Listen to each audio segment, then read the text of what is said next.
कल रात जहां 20 साल पुराने तख्ता पलट का जश्न मनाया जा रहा था, आज वहां सन्नाटा छा चुका है। पर इन जंगल वासियों का कर्म कहां उनका पीछा छोड़ने वाला था। कर्म युग की कहानी फिर वही लौट आई है।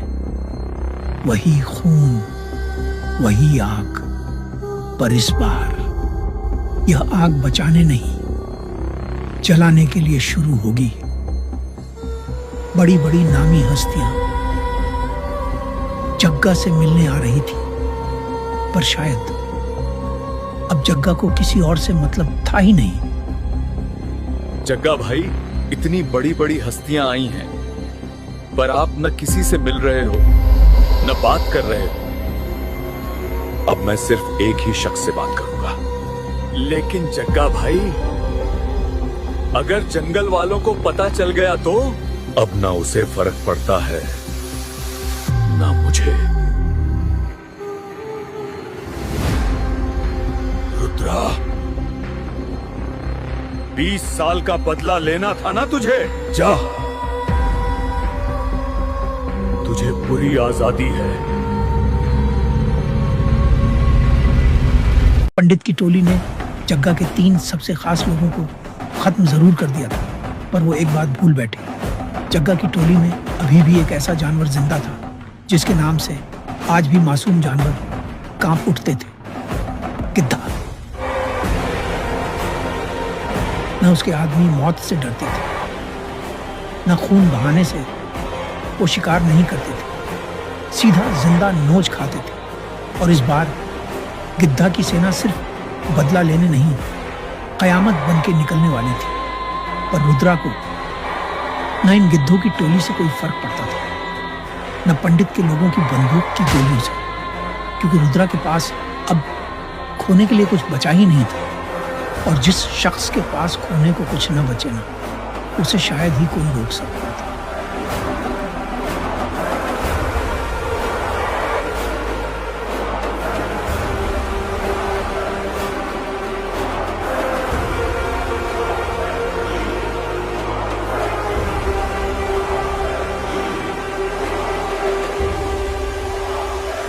पंडित किधर है?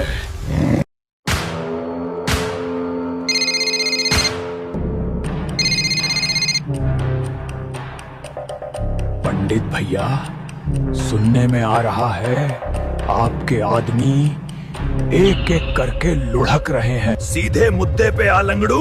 इसी खबर के लिए फोन किया है भैया। गिद्धा और उसके गीदड़ों की टोली ढूंढ ढूंढ के आपके लोगों को काट रही है।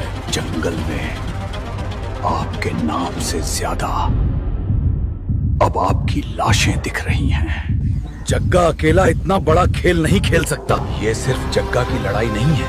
सुनने में आया है रुद्रा जग्गा से मिल चुका है। दोनों मिलकर आपको और गुरु को साफ करने निकल पड़े हैं। तू फोन रख, मैं गुरु से बात करता हूँ। गुरु सर, मेरे आदमियों को मार डाला। तू दफ्तर आ जा, मैं संभाल लूंगा।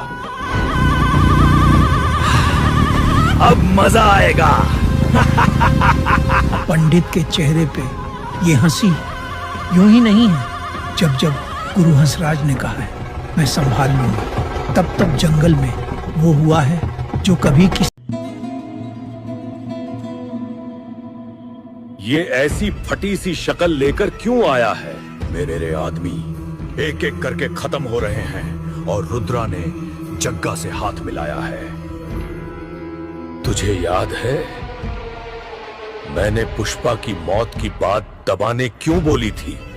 क्योंकि ये खबर उसके बड़े भाई तक नहीं पहुंचनी चाहिए थी। उसे वापस बुलाने का वक्त आ गया है।